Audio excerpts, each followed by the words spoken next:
maybe this after you ask this operator those questions, you're starting to realize, well, maybe this isn't as good a deal as I thought it was. They want me to be here all the time, and maybe we fly here once a week. They don't want me to keep doing pipeline.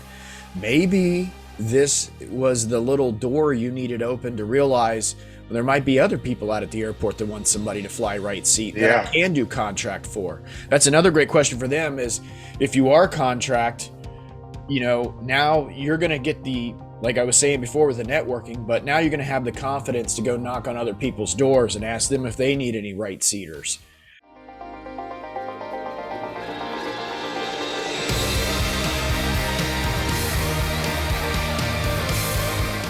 Hello, aviators. Welcome to the Pro Pilot Playbook podcast, where we bring you the knowledge and tools to enable you to become a pilot faster and cheaper. I'm Sean Ritchie. And I'm Mike Martin. And today we got another listener question for you. Probably be a good subject for anybody who's already, done with the flight training, got their commercial and instrument at least, and onto that next phase of the time building. But before I read the question, Mike, you had a interesting idea for these questions. Oh, yeah. Right. And I totally stole this from another popular podcast that I follow, Bigger Pockets to Real Estate Podcast. But anyway, he does question and answer on several episodes. And he started, we're not going to require this, but I think they require it, where if you want your question to be played on the air, you have to submit it in video format. And Nice. It really is cool for the YouTube watch, so we can jump right to the question. You can see the actual person asking the question, and then via video, and then we can do our answer via video. I know we get a lot of viewers on YouTube. A lot of you guys are listening in your car and gals, but and while you're working out, and not just doing audio only, but a significant portion is video, so it's really cool. So if you guys have a great question and you want to film the video on your iPhone or whatever, and then email that video to us, then higher chances you'll get answered on the podcast when you say. Absolutely. Seeing someone's face asking the question. We've had people submit audio question, like record Yeah. a voice memo on their phone and send it in. That was effective too, actually. Yeah. But yeah, definitely raise your chances getting on the show here and us answering your question. But on that subject, we try to get to everything, but yeah, if you want to submit a question, it's podcast@propilotplaybook.com is the email. Some of you submit them in the YouTube comments, and some of that stuff gets buried, and it could be the best question ever, and we just miss it. Right. So definitely, just in general, increase your chances of getting it answered by emailing us at podcast@propilotplaybook.com. But Sounds great. Yeah, but let's- today we got an email question, right? Yep. All right. Yeah. Today's email comes in from Karl. Mike and Sean, my name is Karl. It's a true pleasure watching your guys' videos on YouTube, and I love the way you go into detail on each subject. It's been very helpful for me. I have a question regarding time building and a couple of options that I'm weighing. Last month, I was hired for my first flying job. All right. That's cool, Karl. Good for you, buddy. As an aerial mapping pilot, which is a great time building job. And I start in a couple weeks flying a 172. I currently hold a commercial single and multi-engine certificate with instrument. All right. And he goes on to say, through family, I have a contact and an opportunity once I hit 500 total time.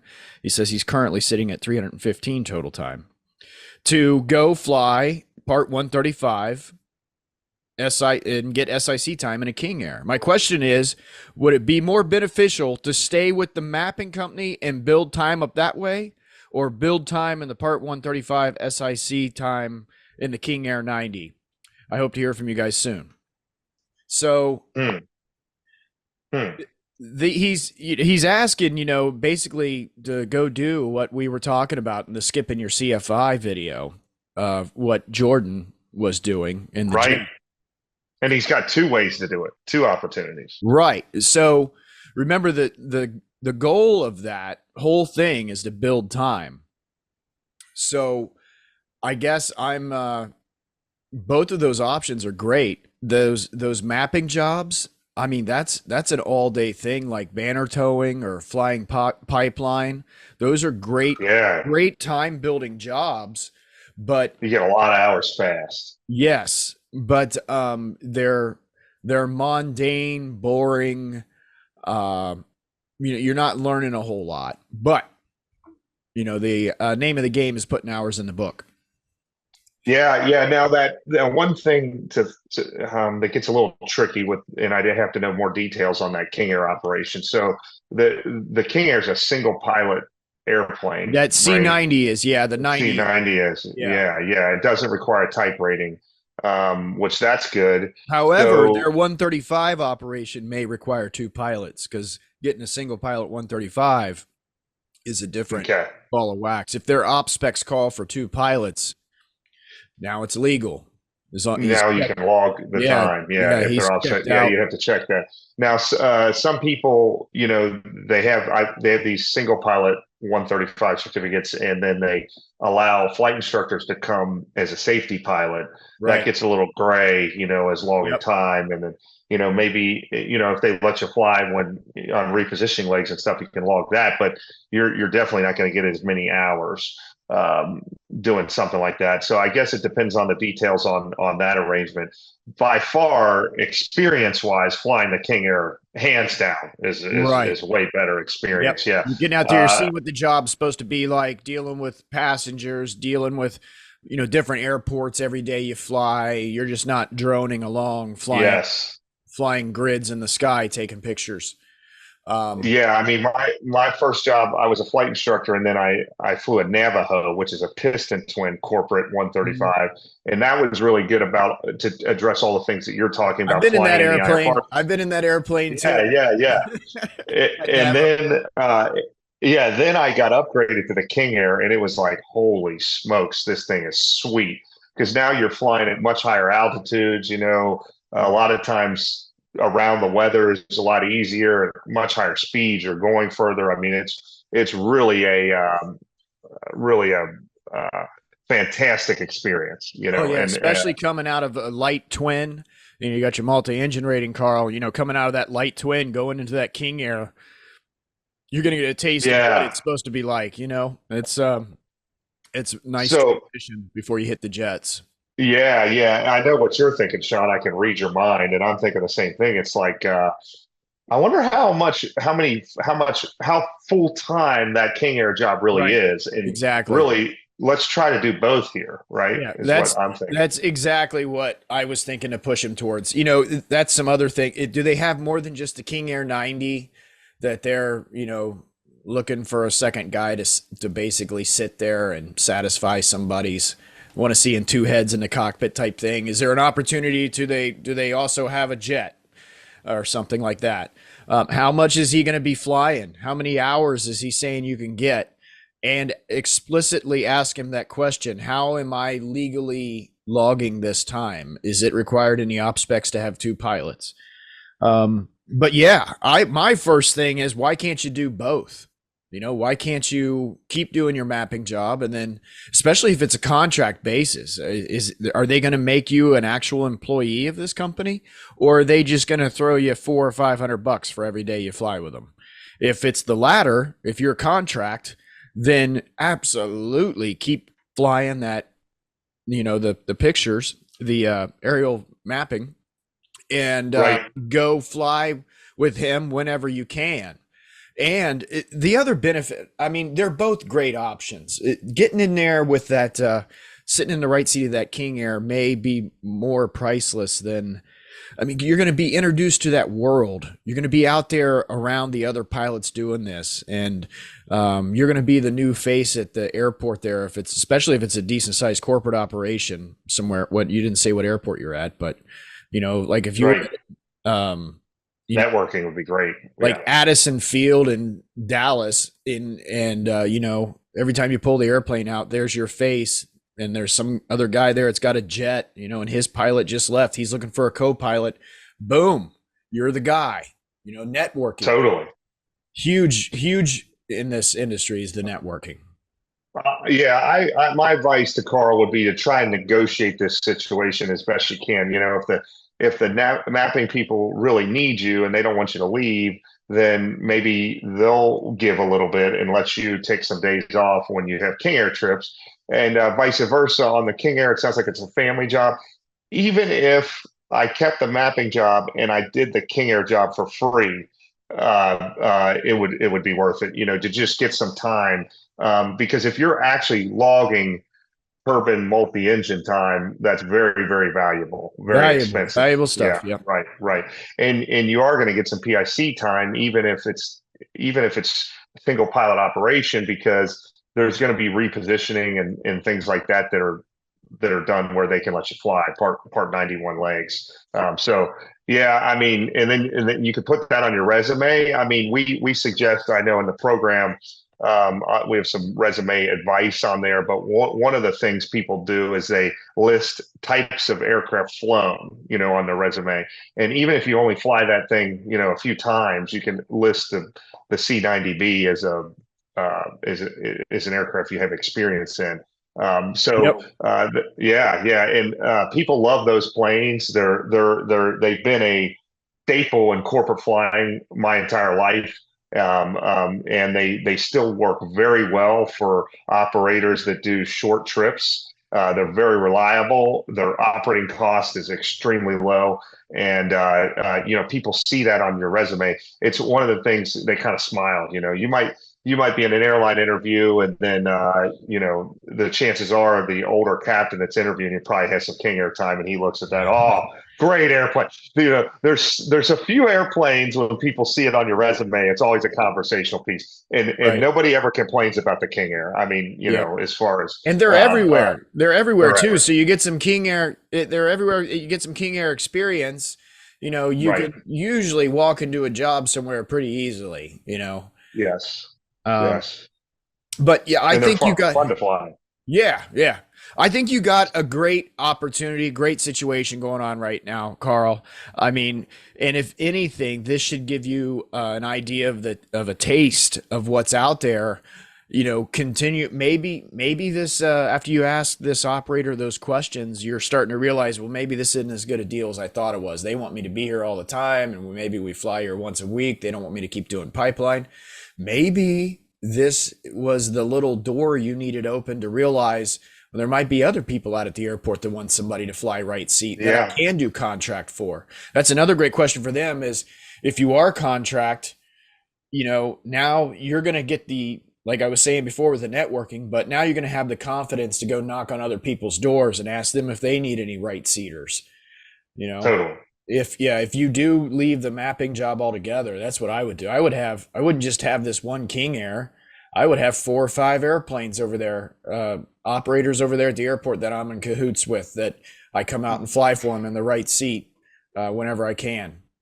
Yeah, yeah. And Sean, I'm sure when you got your first freight job when you're flying that Caravan, there's something about the experience too of actually flying in the system. Like when you're a flight instructor, you're just flying around an airport doing training. You're not even really flying. You're critiquing the other guy flying. But Yep. when you make that jump into what he's going to do, where you're picking up IFR clearances and you're going from airport to airport, dealing with real weather conditions, dealing with FBOs, rental cars, all of the things that really happen in the IFR system, and Yep. it's just wonderful, wonderful experience. Yeah. Yeah, it is. It is. Um, since we're on the subject, we could talk a little bit more about some other time building jobs. Really, I mean, Yeah, for sure. Yeah. he's this aerial mapping thing. This is huge, uh, and it's everywhere. I think they redo the whole every couple years they do this, and they do different patches of the country each season. It seems like to me, Right. and Google Maps has got a big thing in it. I don't know if who all's contributing to this, but it's like a whole air force of these little Cessnas that they have equipped with this camera equipment. And they just, I don't know, I ran into them a couple years ago. They were out in Kansas doing that area. And then I've seen them down in Florida. And then they're not everywhere. Actually, they were in Cincinnati last year, I don't know. but they must Yeah. move around different parts of the country each year and do different sections. And then once that's done, they start over and go back to the beginning and do it again.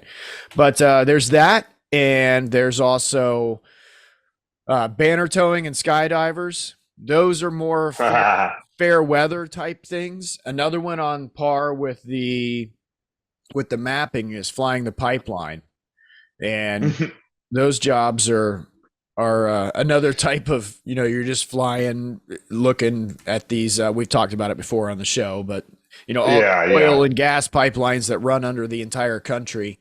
There's pilots that fly over those, sometimes in helicopters too. Yeah, I think I told this story on another episode, but we both got a mutual friend, we'll leave him off, who's very successful flying in aviation. And early in his career, he's an international captain now. He flew banners up and down the beach in Fort Lauderdale, and he used to tell me he'd get that thing all trimmed out. He's by himself, and he'd be cruising down the beach, and then the passenger seat is empty, because you're by yourself. So he would set a large pepperoni pizza on the passenger seat, and then he would get a 2-liter, and he would just cruise up and down the beach, eating pizza, drinking Coke for hours, he said. And then I flew skydivers myself at a drop zone in Indiana, and it was great experience. It was a little dangerous, I would say. I mean, of the level of, it's just, there's a lot to it. And it was, you've got jumps yourself. Yeah. I'm scared to skydive, man. I had to wear a rig, and I never went. And, they were always trying to get me to do it. And I actually had to lie, because if I told the people, the instructors and stuff, they'd say, "Hey man, how many hours you got? What airplanes have you flown?" And I tell them, and then they'd say, "Well, how many jumps do you have?" And I'll be like, I just fly the planes. I don't really, I'm not in this. And they'd be like, "No, dude, you're going tonight for free. You're going tonight." And then I had to sneak out, because I didn't want to do it. But you got a bunch of jumps, don't you? Yeah. I still have my own rig. I know exactly where you're talking about flying, because that's where I did all my skydiving training, was out there, and I traded flight time for jumping. So I flew their airplane a little bit, and at the time they had a Caravan, which I was flying freight in, and that, that's a big airplane for just any willy-nilly pilot walking up for them to hire. So I was flying that the Caravan for them, and trading that flight time for jumps.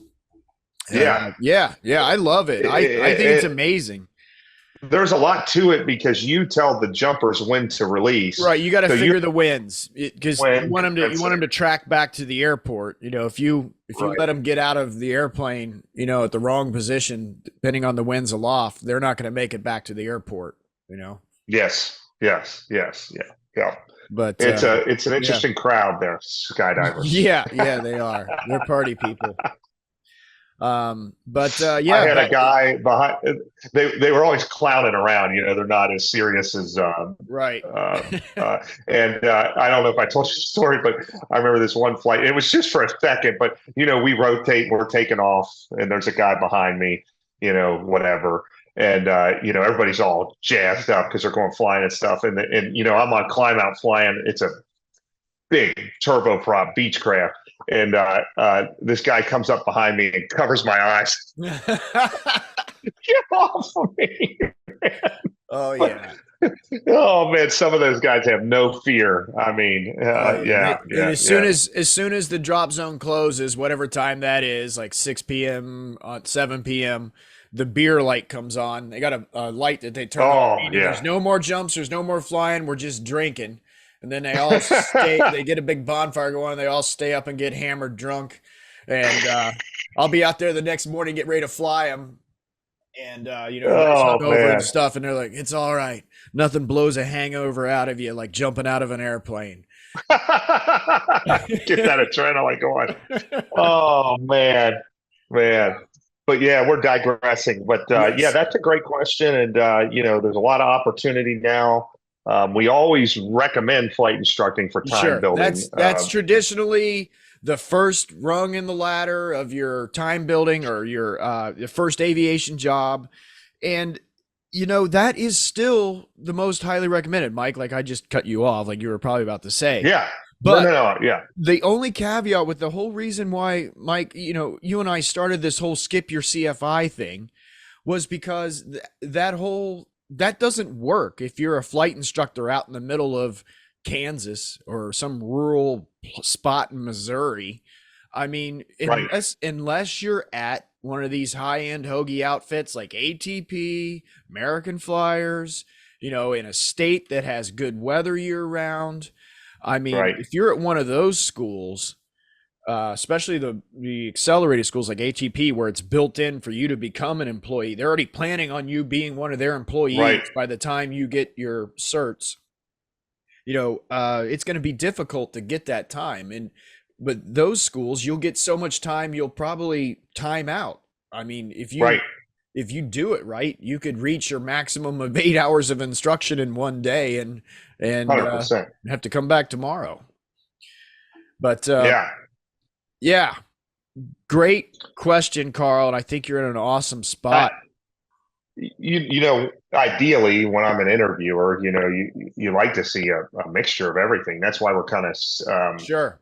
doing both, because then they have no complaints. You have here's a guy that's a flight instructor. He did some aerial mapping, and then he also has some King Air time in the right seat. I mean, that's a wonderful candidate. There's nothing to complain about there. Yeah. Yeah. I would, like Mike said, get in there and do some negotiating, massage everything out to try to get to do both. You got it. And not only that, see what else is at the airport, see what other places you could get in on the right seat.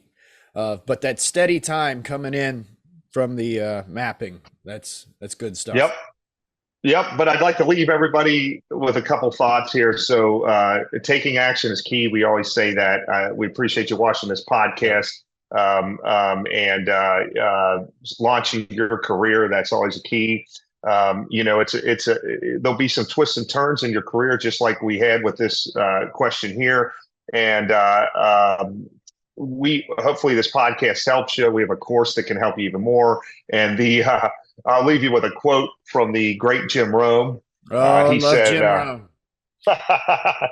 "Don't wish it was easier. Wish you were better."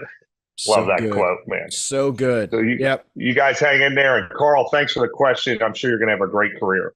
Yep. Podcast at propilotplaybook.com. If you got something for us, like, subscribe, whatever, thumbs up, notification bell, all that stuff. Yep. We'll see you next week. We got a great interview we're working on. I don't want to let out who it is, but we got another one coming up that I think everybody's going to really like, hopefully next week. So we'll be back next week.